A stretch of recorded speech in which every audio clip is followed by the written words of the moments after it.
नाज़रीन अस्सलामु अलैकुम वरहमतुल्लाहि ताला बरकातहू।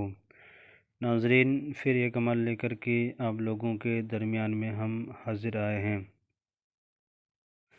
यह अमल है कर्ज़ वापस लेने का नक्श है।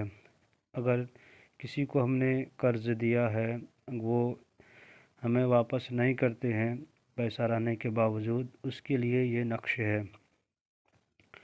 कभी कभी ऐसा हो जाता है कि कर्ज़ लेने वाला वो फिर भी कर्ज़ में डूबता हुआ चला जाता है, वो बेबस हो जाता है और उसे लोग ज़लील और ख़ार करते हैं, मगर वो कर्ज़ लौटाने नहीं पाते हैं। तो ऐसी हालत में उनको माफ़ कर दिया करें तो ज़्यादा बेहतर है। नबी पाक सल्लल्लाहु अलैहि वसल्लम का अक़वाल है। नबी फरमाते हैं कि जो मेरे मुसलमान भाई ज़बान और हाथों से मेरा मुसलमान महफूज रहा तो वो हम में से है। अगर मेरे मुसलमान जिसकी ज़बान और हाथों से वो महफूज ना रहा तो वो हम में से नहीं है। फरमाते हैं कि अगर आपने कर्ज़ दिया, अगर लौटाने वाले ने लौटाने नहीं पाया, वो कर्ज़ में डूबता गया, अब उसकी इतनी वुसअत नहीं है कि वो आपको लौटा सके, तो आप माफ़ कर दें। हो सके कि अल्लाह उसके ज़रिए से आपकी आखिरत में उसके ज़रिए से आपकी बख्शिश हो जाए, उसके ज़रिए से आपकी मग़फ़िरत भी हो सकता है। नबी का अक़वाल के मुताबिक और उनके कौल के मुताबिक हम लोग उसके नक्श कदम पर चलने की ज़रूर कोशिश करें।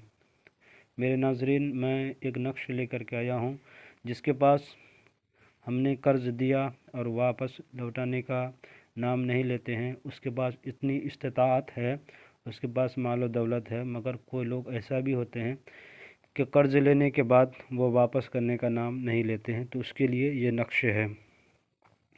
मेरे नाज़रीन, करना क्या है कि आपको पाक साफ़ हो जाना है और आपको अच्छे को खुशबू वगैरह हो तो लगा लेना है, अतर वगैरह हो तो लगा लेना है। ये दिन में लिखना है, ये ताबीज़ रात में नहीं लिखने हैं और आपको बावज़ू की हालत में लिखना है और किबला रुख बैठ जाना है। मेरे नाज़रीन, अगर हो सके तो इसका सदका या ज़कात वगैरह निकाल के लिखें तो ज़्यादा बेहतर है। अगर नहीं है तो कोई हर्ज नहीं, मगर इसके लिए अब दुरूद शरीफ पढ़ लिया करें, तब इसके बाद नक्शे को लिखना शुरू कर दें। मेरे नाज़रीन, करना यूँ है कि आपको इस तरीके से पहले खाने बना लेना है। कभी कभी ऐसा हो जाता है, लोग जो कर्ज़ लेते हैं वो कर्ज़ वापस नहीं लौटा पाते हैं, लोग उसकी इज़्ज़तों को उछालते हैं, उसे ज़लील व ख़ार करते हैं। ऐसा ना करें। अगर मेरे मुसलमान हैं तो ऐसा हरगिज़ ना क्या करें। नबी पाक सल्लल्लाहु अलैहि वसल्लम के कौल के मुताबिक और उनकी कौल के तहत हम लोग उस पर अमल पैरा होने की कोशिश करें। करना है कि इस तरह से आप एक नक्श बना लें, इसको नौखाने बना लें। नौखाने बनाने के बाद ऊपर में लिखा हुआ है बिस्मिल्लाहिर्रहमानिर्रहीम, आप लिख लिया करें, बावज़ू की हालत में लिख लिया करें। सादा कलम से काला कलम से लिखा करें, हमने लाल कलम से लिखा सिर्फ समझाने के लिए आपको।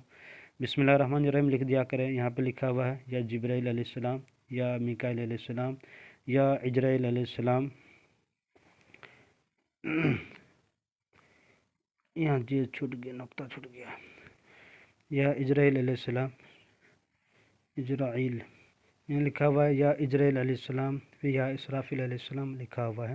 ये जब 4 फरिश्तों के नाम आपने चारों कोने पे लिख लिए, उसके बाद आपको करना क्या है, यहाँ पे सीधे तरफ से आपको भरना है, इन्ना लिल्लाहि व इन्ना लिल्लाह व इन्ना इलैहि व इन्ना इलैहि राजिऊन। इस तरह से आपको लिख देना है। जब आपने लिख लिया, ये कर दिया, तो यहाँ पे जो कर्ज़ लिया है उसका नाम यहाँ पे लिखना है आपको। उसका नाम बिन लगा के उसके माँ का नाम लिखना। अगर मर्द लिया है तो उसका नाम यहाँ पे लगेंगे, बिन लगा करके उसके माँ का नाम यहाँ पे लिखेंगे। अगर औरत ली है तो औरत का नाम यहाँ पे बिनते लगा करके उसके माँ का नाम यहाँ पे लिखेंगे। इसको लिखने के बाद क्या करना है कि इस तावीज़ को फोल्ड कर देना है, मोड़ देना है और 1000 बार या हय्यु या क़य्यूम या हय्यु या क़य्यूम या हय्यु या क़य्यूम पढ़ कर के इस पर दम कर देना है और उस तावीज़ को अपने पास रखना है, या गले में पहन लीजिए या अपने पास रखें और नमाज का पाबंद हो जाइए। और हर नमाज में कम से कम आपको रोज़ाना नमाज के बाद 400 मरतबा आपको पढ़ना है, या मुज़िल्लो या मुज़िल्लो या मुज़िल्लो, और दुआ करें और दिल में तसव्वुर करके करें कि फ़लाँ शख्स मेरा पैसा वापस कर दे, उसके दिलों में रहम आ जाए, इंशाअल्लाह वो शख्स आपका रकम को वापस कर देंगे। انشاءاللہ تعالی۔ آپ اس طرح سے عمل کریں انشاءاللہ۔ اگر جس کو سمجھ میں نہ آئے تو میرا نمبر یہ ہے، اس پہ کال کیجئے انشاءاللہ۔ ہمارا چینل اس پہ بھی کام کرنے کی قوت رکھتا ہے انشاءاللہ۔ آپ کے اوپر جو قرض واپس نہیں دیتا ہے تو ہم کوشش کریں گے کہ آپ کو یہاں سے بھی اس نمبر پہ رابطہ کر کے ہم کوشش کر کے آپ کے قرضوں کو واپس دلا دیں گے انشاءاللہ تعالی۔ وظیفے کے ذریعے یا تعویذ کے ذریعے سے دلائیں گے انشاءاللہ۔ جو میرے چینل کے ناظرین اجازت چاہتے ہیں میرے چینل کو لائک اور سبسکرائب کر دیں، ضرورت مندوں کو شیئر کر دیں۔ جہاں بھی میرے مسلمان بھائی ہو خیر و عافیت سے ہوں گے۔ اللہ تعالیٰ سب کو اپنے حفظ و امان میں رکھیں۔ خدا حافظ۔